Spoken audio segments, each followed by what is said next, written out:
there. I thought you might be interested to know that I now work for the U.S. Census Bureau. I'm what you call an enumerator, and I'm currently on my way to enumerate or survey or interview somebody. Don't expect to have success because this is a situation where there's a locked door and basically no way. Oh, no, I'm on the wrong side. Alright, sorry, what I was saying is I went to this place yesterday and I wasn't able to get in because the outside door to this apartment building is locked. And so there was no way for me to get in. There's no buzzer or anything to ring. There's no doorbell. There's no way to contact the person I need to talk to in order to interview them or even find out if they've already completed the survey on their own. So I'm on my way there now, and I thought, well, hey, you guys can take a look at at this while I'm doing this. So I'm going to say this again in Indonesian now. Ada motor gede ya. Saya sekarang nggak kerja di kantor pos lagi. Secara resmi saya mundur diri tanggal 12 September dengan alasan kesehatan, dan itu memang alasannya karena saya nggak tahan panasnya. Kalau panasnya di sini, kalau musim panasnya paling panas ya bisa sangat panas, bisa di atas 40, dan saya nggak kuat. Saya mengalami gejala kelelahan, kepanasan seperti bingung, susah jalan, mual, muka saya jadi merah, ya seperti itu. Jadi akhirnya saya terpaksa oleh manajer saya, postmaster saya, untuk mundur diri. Sebenarnya ya prosesnya lebih rumit dari itu, tapi saya secara singkat begitu ya. Sebenarnya hari terakhir saya itu terakhir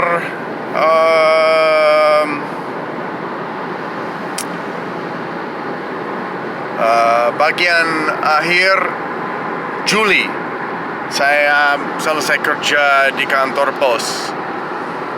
Nah, itu dia cerita saya.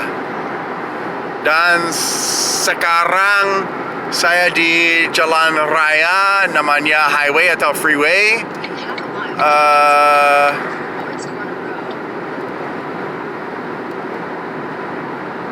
Saya harus sebagai anggota, saya tidak tahu bahasa Indonesia ya maaf ya. Kalau di Amerika setiap 10 tahun pemerintahan Amerika melakukan survei tentang semua masyarakat Amerika yang sah maupun yang tidak sah, untuk tujuan statistika sama dengan representatives, perwakilan di Senate, dan juga untuk pendanaan dari pemerintahan nasional ke setiap daerah, dan juga untuk keputusan-keputusan pemerintahan lokal. Itu namanya U.S. Census Bureau di bawah Department of Commerce. Maaf ya, commerce itu ya seperti jual beli ya. Saya tidak tahu nama persis untuk departemen itu. Pokoknya saya kalau bahasa Inggris census enumerator. Secara umum dibilang census taker. Tapi saya ditugas mewawancarai setiap warga yang belum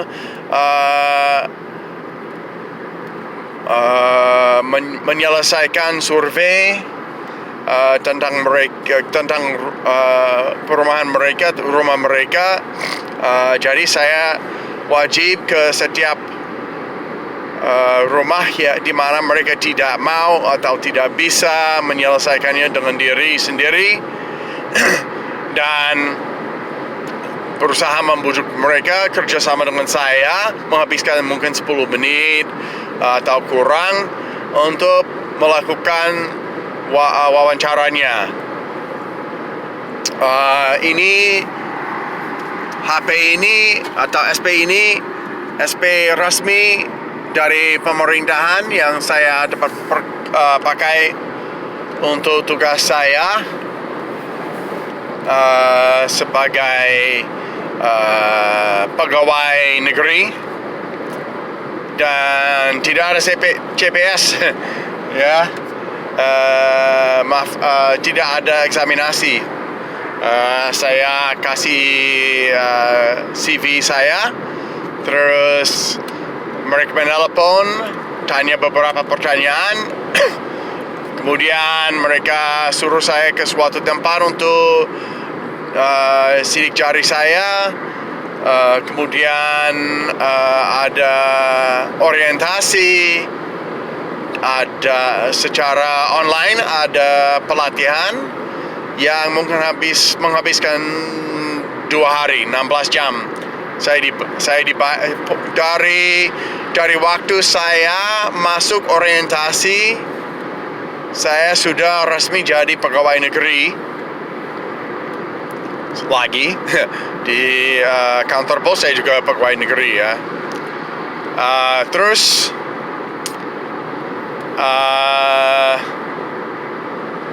saya sebagai dalam posisi ini saya dibayar sekitar 50 senti lebih, ya mungkin $0,5 per mil saya jalan. Jadi dari titik saya mulai pakai mobil saya, ada pembayaran untuk jalan-jalan.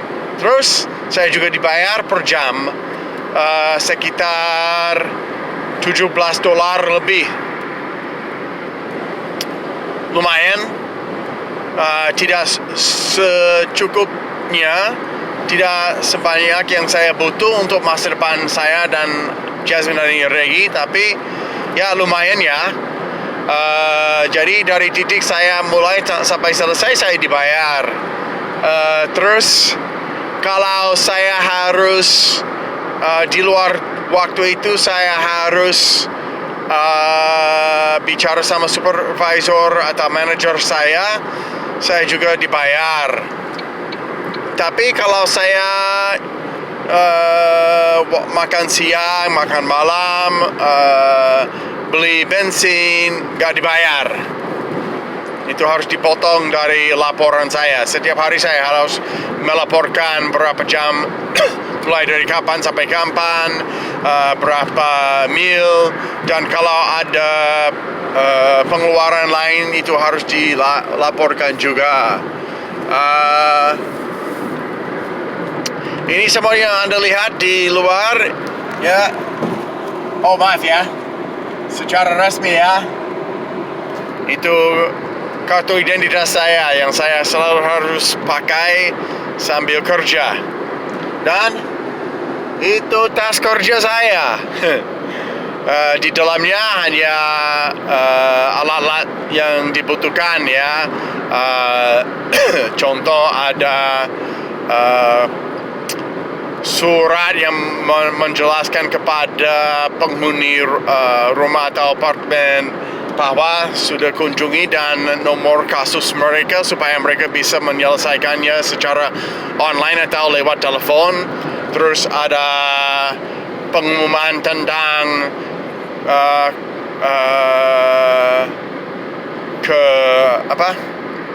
apa sih namanya, confidentiality.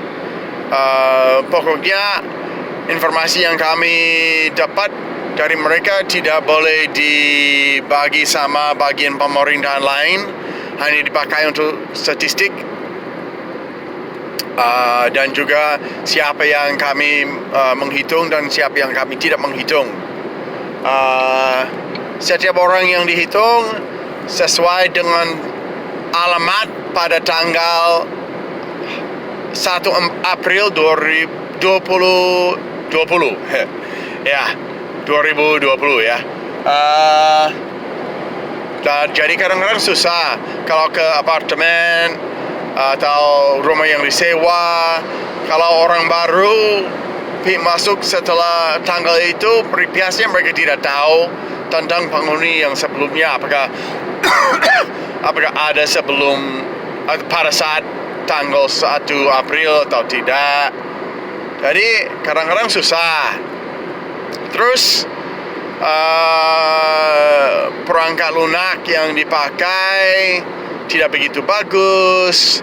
Ada beberapa perangkat lunak dan komunikasi di antara setiap perangkat lunak nggak begitu bagus, sampai kadang-kadang kami disuruh ke suatu alamat yang sudah selesai secara resmi, tapi tidak tahu sebelum tanya supervisor, dan supervisor lihat di dalam sistem yang mereka punya yang kami tidak punya.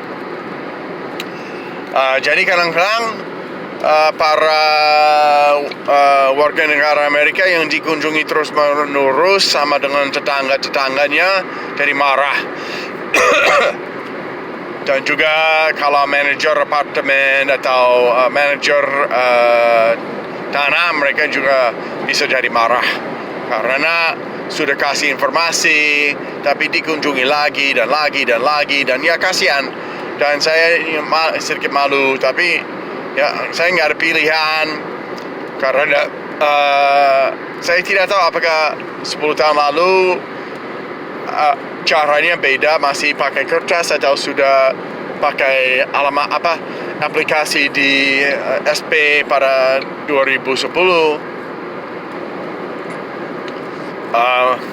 Moga-moga tanggal 2030 semua sudah jadi lebih bagus. Ya, dari supervisor saya, dari manajer saya pun ya nggak senang dengan perangkat lunaknya. Terus jadi kalau saya kunjungi dan mereka rela jawab, saya dapat nama setiap orang yang tinggal di rumah itu atau apartemen itu pada saat sensusnya tanggal 1 April. Kalau mereka tidak mau minta nama samaran, atau saya kasih nama apa aja, ya contoh ya laki-laki, ayah atau gimana ya, ibu, anak 1, bayi 2, apa aja ya supaya ada sesuatu. Terus saya minta tanggal lahir dan umur kalau tidak ada tanggal lahir. Terus saya konfirmasikan bahwa pada tanggal sensusnya memang mereka tinggal di rumah itu,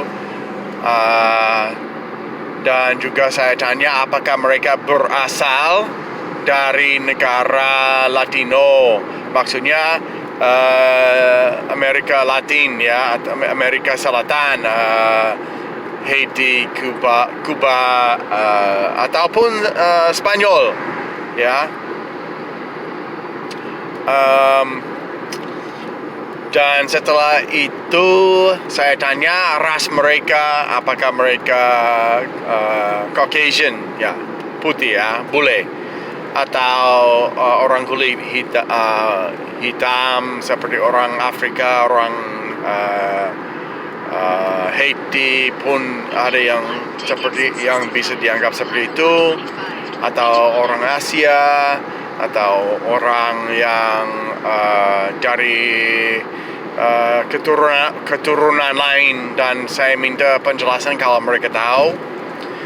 Dan ya setelah itu saya akan minta nomor telepon untuk mungkin kadang-kadang ada kunjungi ulang, pengunjungan ulang untuk memastikan kualitasnya bagus, untuk memastikan saya tidak memalsukan hasilnya.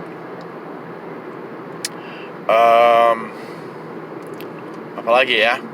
Ya, begitulah. Kadang-kadang saya ditugas kunjungi rumah yang sudah diwawancarai untuk memastikan enumerator yang sebelumnya melakukannya dengan baik. Nah, ini sudah kota. Saya sekarang di Cincinnati.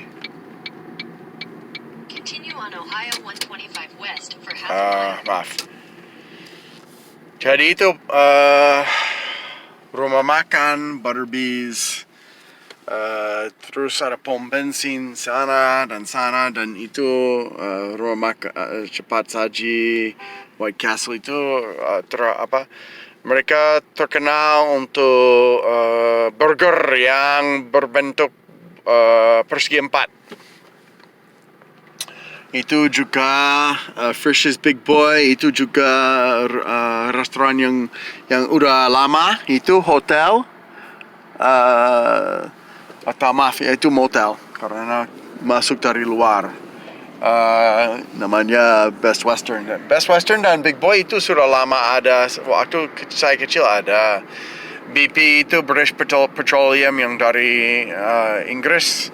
Speedway itu agak baru. Itu bank. Terus ada Home Depot untuk memperbaiki rumah. Itu penjual mobil. Ada rumah makan lagi. Ada tempat cuci mobil. Terus ada toko-toko. Ya, jadi Anda bisa lihat sekarang di daerah ini banyak tempat makan, Olive Garden, Waffle House, dan juga tempat untuk beli barang. Di AAA itu, Bob Sumeral itu untuk ganti ban dan perbaikan mobil tertentu, perbaikan tertentu, nggak semua pelayanan. Itu tempat untuk ortopedi, dan sekarang saya masuk daerah untuk rumah. Nah, saya hampir sampai tujuan saya, jadi sebentar lagi saya harus mematikan rekaman ini. Di situ ada apartemen. Pokoknya ya ini daerah yang menengah. Ya. Ini masih bagus karena tanah mereka agak luas, seperti Anda bisa lihat. Kalau tanah adik saya lebih luas lagi. Pokoknya ya beginilah tugas saya, jalan ke tempat, mewawancari, dan software perangkat lunak yang saya pakai itu bodoh. Jadi seringkali saya bolak-balik. Tadi saya lihat, wah, saya harus ke sini, kemudian saya harus balik ke dekat rumah saya, dan kemudian balik lagi ke sini. Jadi saya bilang, masa bodoh, saya akan ke sini aja setelah selesai di sana. Jadi saya sekarang harus selesai. Lain kali saya merekam lagi. Saya akan membuat wawancari contoh buat kalian dengan anak saya ya. Terima kasih. Sampai jumpa lagi.